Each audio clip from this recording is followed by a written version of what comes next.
جو ہے معرفت یہی ہے کہ ہمیں موت کی ڈیفینیشن پتہ ہونی چاہیے کہ اصل موت ہے کیا، مرنا ہے کیا۔ مرنا، اگر آپ کسی سے پوچھیں بھائی مرنا ہے آپ نے، ہاں صاحب کیا ہو گیا، ابھی تو میں جوان ہوں، ابھی تو میں نے زندگی میں کچھ دیکھا نہیں ہے۔ اس کا مطلب کیا ہے؟ اس کا مطلب، اور اس جگہ آپ کا کوئی حادثہ ہوا ہوا تو آپ سے کوئی کہے بھائی وہاں چلنا ہے، تو آپ کہیں نہیں میں وہاں نہیں جاؤں گا، کیوں؟ منفی ہے۔ کوئی چیز کھانے میں کبھی آپ کو نقصان دے جائے، آپ کی طبیعت خراب ہو جائے، اب جتنا اچھا کھانا ہو سامنے والا آپ کو پیش کرے، آپ گھبرا جائیں گے، آپ بولے نہیں نہیں میں نے، کیونکہ ذہن منفی اس کو لے کر بیٹھ چکا ہے، یعنی چپ اندر سٹرونگ ہے آپ کی، لے لیتی ہے۔ موت کو بھی ہمیں ڈیفائن ایسے ہی کیا گیا، زیادہ تر ایسے لگتا ہے کہ موت یعنی نقصان، موت یعنی پریشانی، موت یعنی لاس۔ موت نقصان نہیں ہے، خدا قرآن میں کہہ رہا ہے الذی خلق الموت والحیات، میں نے موت کو اور حیات کو خلق اس لیے کیا ہے لیبلوک، میں تمہیں دیکھوں، کیا دیکھوں؟ کہ تم میں سے احسن عمل کس کا ہے۔ خدا چاہتا ہے کہ ہمیں چیک کرے، دیکھے کہ کس نے موت، اس کی اپنی دنیا ہے، اس کی سسٹم ہے۔ موت جو ہے وہ فنا نہیں ہے، موت نقصان نہیں ہے۔ اگر آپ کو یہ کہا جائے کہ آپ نے یہاں سے دریا کے بہت خوبصورت ایک گھر ہے آپ کے لیے، بہت بہترین باغ ہیں آپ کے لیے، تو آپ کیا کریں گے؟ آپ بولیں کوئی مسئلہ نہیں ہے، میں پورا بھی بھیگتا ہوں تو بھیگ جاؤں، کم از کم ادھر جب جاؤں گا سکون تو ہے۔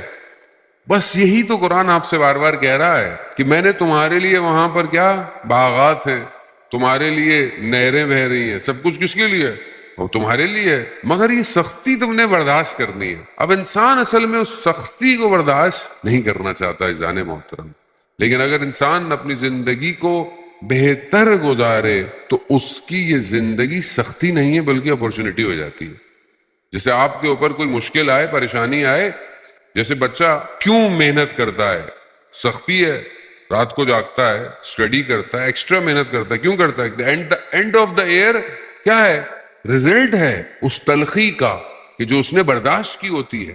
زندگی یہی ہے، زندگی میں جو تلخیاں ہیں یہ تلخیاں نہیں ہیں، یہ اپرچونٹیز ہیں۔ یہ اپرچونٹی کو جو اویل کر لے گا وہ کامیاب ہو جائے۔ موت یہی ہے۔ ایک حدیث آپ کی خدمت میں امام رضا علیہ السلام کی، اللہ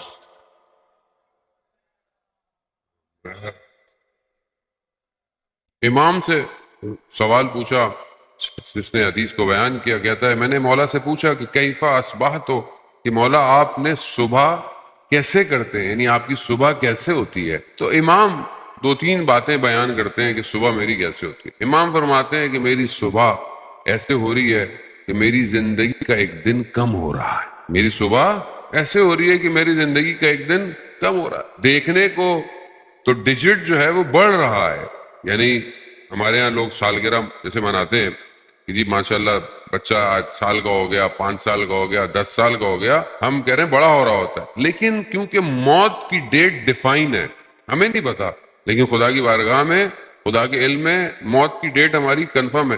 تو ہمارا جو ڈیٹ کا گراف ہے وہ بڑھ نہیں رہا، بلکہ ہم اصل میں منفی جا رہے ہیں، نیگیٹو جا رہے ہیں۔ اب اس کے مرنے میں، اب ہمیں تو نہیں پتا، مثال کے طور پر کسی نے 20 سال میں دنیا سے جانا ہے، اللہ کو پتا ہے، تو وہ 18 سال کی سالگرہ مناتے ہوئے کیا خوش نہیں ہوگا؟ اسے پتا ہے کہ 2 سال بعد تو کہانی تمام ہو جائے گی۔ تو یعنی ہم جتنا بڑھ رہے ہیں اصل میں ہم اپنی موت کے قریب جا رہے ہیں، اور جس طرف انسان بڑھ رہا ہو اس کی تیاری کرنی چاہیے، لیکن ہم اس کی تیاری کر رہے ہوتے ہیں جو چھوڑ کے جا رہے ہیں ہم لوگ۔ تو امام فرماتے ہیں کہ میں صبح ایسے کرتا ہوں کہ میرا ایک دن زندگی کا کم ہو رہا ہے، موت ہے۔ تو کیا میں جب ایسے اٹھوں کہ آج میری زندگی کا ایک دن کم ہو گیا تو آپ کی کیا فیلنگ ہوگی؟ جیسے آپ کو کوئی ٹاسک دیا جائے کہ آپ نے 30 ڈیز میں اس پروجیکٹ کو کمپلیٹ کرنا ہے، اور آپ روز صبح اٹھیں اور آپ نے کچھ نہ کیا ہو، تو اب آپ کیا ہوں گے کہ میرے تو 28 دن رہ گئے، میرے تو 20 دن رہ گئے، میرے تو 10 دن رہ گئے۔ تو ہمیں کون سا ٹاسک دیا گیا ہماری زندگی میں؟ اور ڈیٹ ہمیں نہیں پتا، کسی کو بھی نہیں پتا، کوئی جوانی میں چلا جائے، کوئی بڑھاپے میں چلا جائے، کسی کو نہیں پتا۔ ٹاسک کیا ہے؟ ٹاسک وما خلقت الجن والانس الا لیعبدون، میں نے جن اور انس کو خلق ہی نہیں کیا مگر سوائے بندگی کے اور عبادت کے۔ تو یہ بندگی میں انجام دے رہا ہوں کہ نہیں دے رہا؟ اگر میں بندگی انجام دے رہا ہوں تو میں ابھی مر جاؤں، مجھے کیا فرق پڑتا ہے؟ اور اگر میں نے بندگی انجام نہیں دی تو میں 100 سال بھی زندہ رہ لوں، 700 سال بھی زندہ رہ لوں، تو میں نے کیا کیا؟ حضرت نوح علیہ السلام 2500 سال زندہ رہے۔ 2500 سال بہت ہوتے ہیں۔ آج کل تو ویسے ہی بہت شارٹ لائف ہے ہماری، تو ویسے بھی 60 سال بھی آج تو بہت مشکل سے کوئی جی لے، تو ویسے ہی بیماریاں، ہماری اپنی زندگی کا روٹین، کھانا پینا، جوان جو ہے وہ اتنی جلدی چلا جاتا ہے، پھر حادثے اپنی جگہ الگ ہوتے ہیں۔ حضرت نوح علیہ السلام جب اپنے آخری ایام میں تھے اور جب ملک الموت تشریف لائے تو انہوں نے کہا کہ بس میں آ گیا ہوں، تو وہ دھوپ میں، روایات کہتی ہے کہ لیٹے ہوئے تھے، تو انہوں نے کہا کہ مجھے چھاؤں میں جانے دو۔ جب ان سے پوچھا کہ 2500 سال کیسے گزرے، تو یہ کہتے ہیں کہ دھوپ سے چھاؤں میں جانے کا نام زندگی ہے، یہی زندگی۔ اور ہماری زندگی تو ویسے بھی کچھ بھی نہیں ہے۔ آپ سوچیں نا کہ ہم زندہ ایسے رہ رہے ہیں، وہی اہل بیت کے کلام سے بہتر کوئی کلام نہیں ہو سکتا۔ قالا امیر المومنین علی ابن ابی طالب علیہ الصلوۃ والسلام، اللہ صلی علی محمد۔ امام ارشاد فرماتے ہیں کہ مجھے تعجب ہوتا ہے اس شخص پر کہ جو اپنی ساری زندگی کمانے میں خرچ کر دیتا ہے اور پھر اپنی کمائی کو اپنی صحت پہ خرچ کر دیتا ہے، اور زندہ ایسے ہے جیسے اس میں مرنا ہی نہیں، اور جب مرتا ہے تو ایسے جیسے کبھی زندہ تھا ہی نہیں۔ تو ہم ایسے ہی زندہ رہ رہے ہیں، ہم ایسے زندہ رہ رہے ہیں جیسے ہم نے پتہ ہی نہیں ہے کہ ہم نے مرنا بھی ہے کہ نہیں ہے۔ اس کا مطلب یہ نہیں کہ اب آپ ٹینشن میں رہیں، پریشانی میں رہیں، گھبراہٹ میں، نہیں، ایسا نہیں ہے جان محترم۔ یعنی خوشی کے عالم میں انسان زندہ رہے۔ جیسے ہم چاہ رہے، جس امام کے ماننے والے ہیں وہ کہتے تھے کہ موت مجھے بالکل کس طرح ہے، تو موت میرے لیے تو اصل ایسی کوئی چیز ہی نہیں جس سے انسان گھبرائے۔ کربلا کے جو آپ کے سامنے جو اصحاب سید الشہداء علیہ السلام ہیں، یا جوانان جو ہیں کربلا کے، وہ کیسے ہیں؟ تو حضرت علی اکبر سے جب پوچھا گیا کہ موت، کہا بابا اگر ہم حق پر ہیں تو کیا فرق پڑتا ہے، ہم موت پہ جا پڑے یا موت ہم پہ آ پڑے۔ اس کا مطلب کیا؟ اس کا مطلب ہے موت لاس نہیں ہے، اس کو جب تک ہمیں معرفت حاصل نہیں ہوگی ہماری زندگی بہتر نہیں ہو سکتی۔ تو امام فرماتے ہیں کہ میں صبح ایسے کرتا ہوں میری زندگی کا ایک دن کم ہو رہا ہے۔ دوسرا، امام فرماتے ہیں کہ میں صبح ایسے کرتا ہوں کہ میرے زندگی کے اعمال محفوظ کیے جا رہے ہیں، یعنی جو بھی ہم عمل انجام دے رہے ہیں وہ سیف ہو رہا ہے۔ جیسے آپ اپنے موبائل پہ کوئی ڈیٹا سیو کرتے ہیں، تصویریں کھینچتے ہیں، ویڈیو بناتے ہیں، وہ سیف ہو رہی ہے۔ آپ ایک ایک چیز آپ کی جو ہے وہ صلوات بھیج دیں محمد والے۔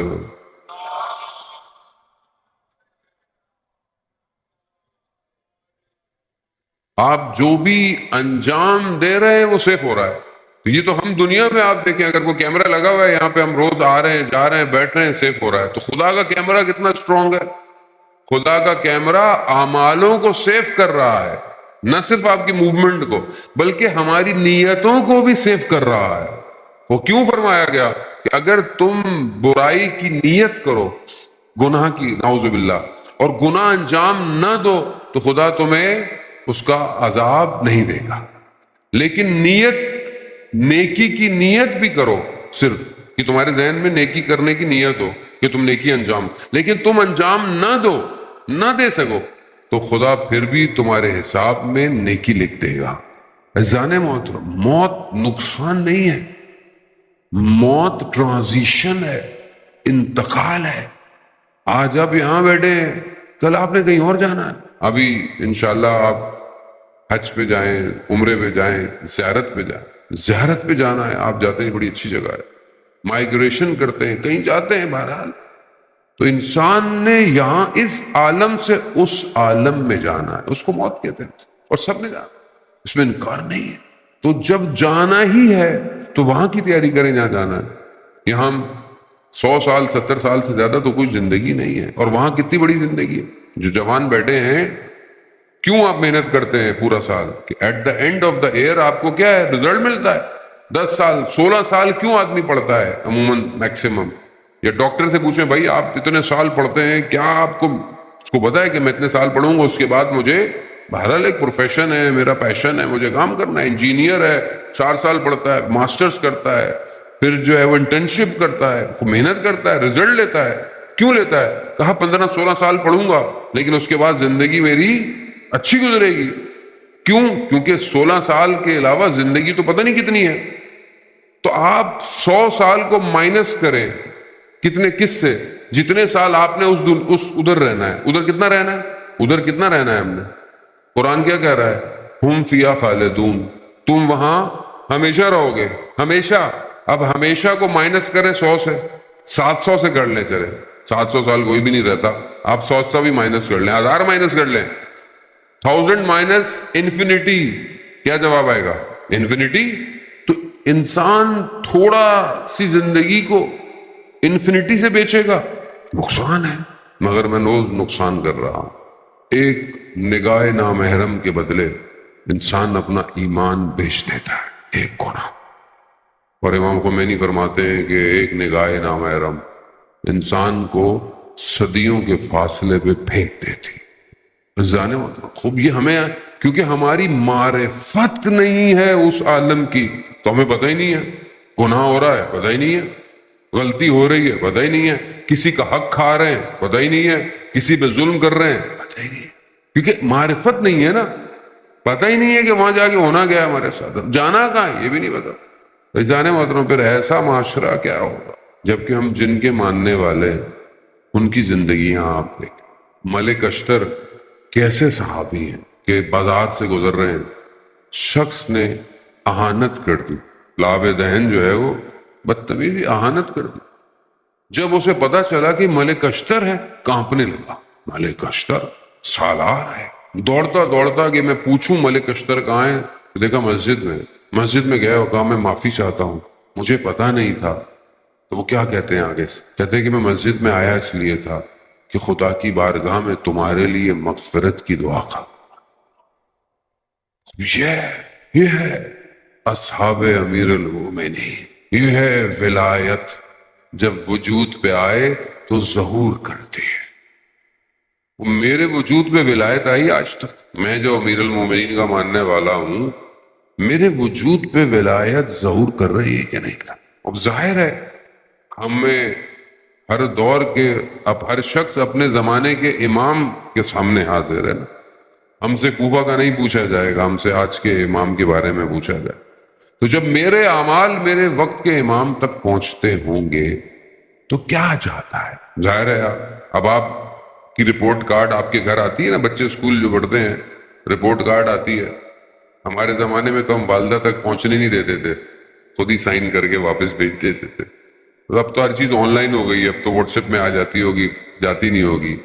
تو رپورٹ کارڈ آتی ہے، ماں باپ کو کتنا افسوس ہوتا ہے کہ میرے بچے کی غیر ہے ماں باپ، تو امام سے بڑھ کر تو کوئی امت کا باپ نہیں ہوتا۔ اور جب میرے اعمال میرے امام کے پاس پہنچتے ہیں، میں تو خود شرمندہ ہوں، میں آپ سے کیا کہوں؟ تو ہم کیسے اپنے آپ کو صحیح؟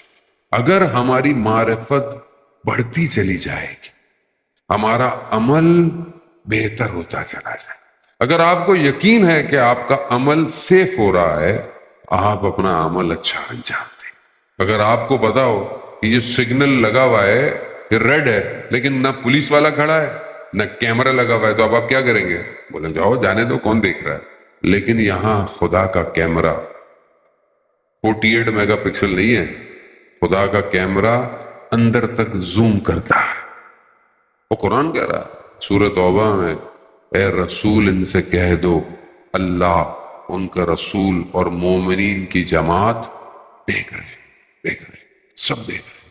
شخص امام کا، چھٹے امام کا چاہنے والا ہے، امام کی خدمت میں حاضر ہوا، میں آپ کو بتاؤ کہ امام کسے کہتے؟ حاضر ہوا تو امام نے پوچھا تمہارا بھائی کیسا ہے؟